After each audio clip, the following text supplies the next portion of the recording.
Hello everyone and welcome back to my YouTube channel, and today I will be comparing the 1950 point system versus the current point system that got introduced in 2010. So I will be going through the years from 2010 to 2020, and I will see or show you guys how the season actually finished and how it would have finished with the 1950 point system. But first we need to know how the point system in 1950 was. In 1950, only the top 5 got points, and you got 1 point for the fastest lap. But most importantly, only 4 race results, your best 4 race results, counted for the end year finishing results. Obviously, we had an average of 19 races over the past 20 years, so I said to myself, 4 races will be a bit too less to count, so I said I will only take the 9 best results of each year. So the 9 best results from the top 5 drivers, I will only show the top 5 drivers over the past 10 years. And we start with 2010. In 2010, Sebastian Vettel was world champion and had a Fernando Alonso, Mark Webber, Lewis Hamilton, and Jenson Button. And now on the right, you have the 1950 point system, and look how the F1 season in 2010 would have finished with that point system.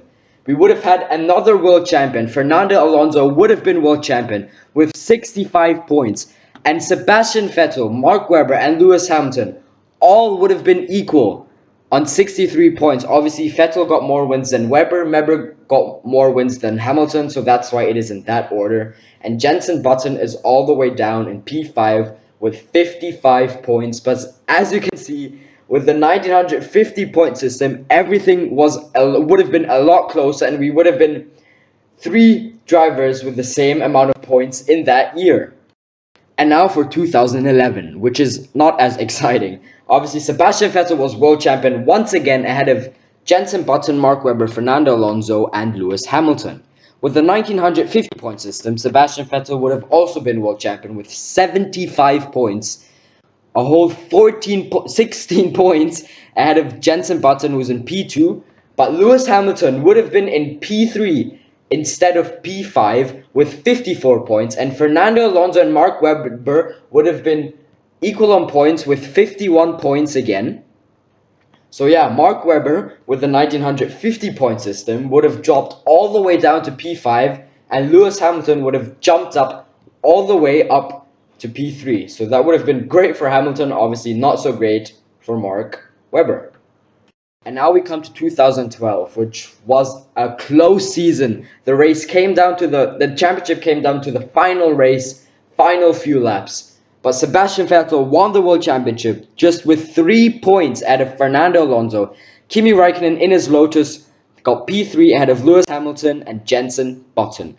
With the 1950 point system, Sebastian Vettel would have been a whole 10 points ahead of Fernando Alonso because Sebastian Vettel had 2 more wins and a lot more fastest laps. And obviously, back then, in 2010, there weren't any points for fastest laps. The fastest lap point only got introduced in 2019.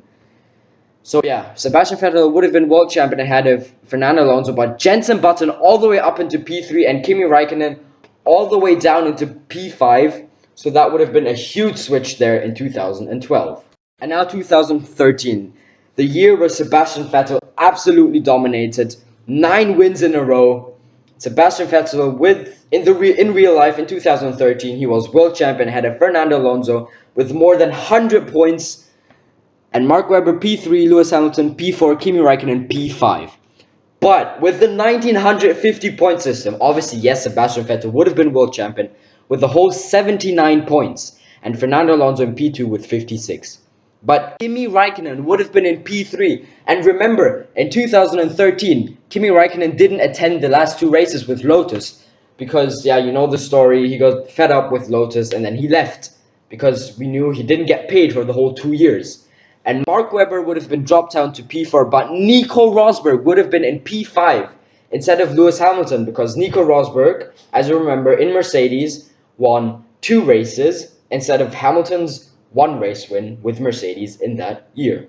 And now we come to the hybrid era, the start of the hybrid era, the start of the rivalry between Lewis Hamilton and Nico Rosberg.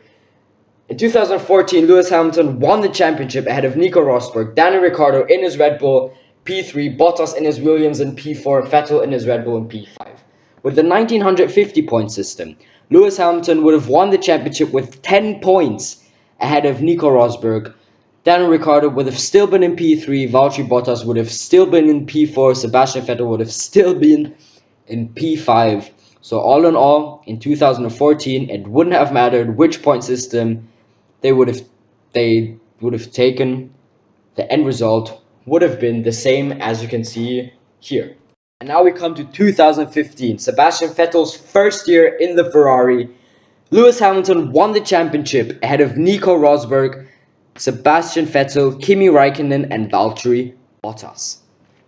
For the 1950-point system, the places would have been all the same. Once again, as in 2014, the places would have been the same. Sebastian Vettel in the 1950-point system is a bit further away to Nico Rosberg than how it was in real life. As you might remember, I think it was like 3 more races to go, and Sebastian Vettel was actually P2 in the championship, but then lost a bit to Nico Rosberg. But yeah, Sebastian Vettel would have not been so close to Nico Rosberg, but the placings of the drivers would have been the same with the 1950-point system in 2015. And now we come to the great 2016, the year where Nico Rosberg finally managed to beat Lewis Hamilton and win the World Championship, with Daniel Ricciardo in P3, Sebastian Vettel in P4, and Max Verstappen after his promotion mid-season to Red Bull ending up in P5. But now, with the 1950-point system, and as you remember, I said I will take the best 9 results, and both Nico Rosberg and Lewis Hamilton scored more than 9 wins, or actually Nico Rosberg scored 9, Lewis Hamilton had 10 wins. So it came down to the fastest lap, but Nico Rosberg had 3 more fastest laps than Lewis Hamilton, so that's why with the 1950-point system, Nico Rosberg would have been world champion, Daniel Ricciardo would have also been in P3, but Max Verstappen would have jumped Sebastian Vettel for P4. Obviously, they were really close in real life in 2016. But yeah, Max Verstappen would have jumped Sebastian Vettel, and most noticeably, Max Verstappen would have been way closer to Daniel Ricciardo with the 1950-point system. And now 2017, Nico Rosberg has retired after his World Championship, and Lewis Hamilton won the World Championship ahead of a strong Sebastian Vettel and Ferrari, with Valtteri Bottas in the first year in the Mercedes in P3, with Kimi Räikkönen in his Ferrari in P4, and Daniel Ricciardo with the Red Bull in P5.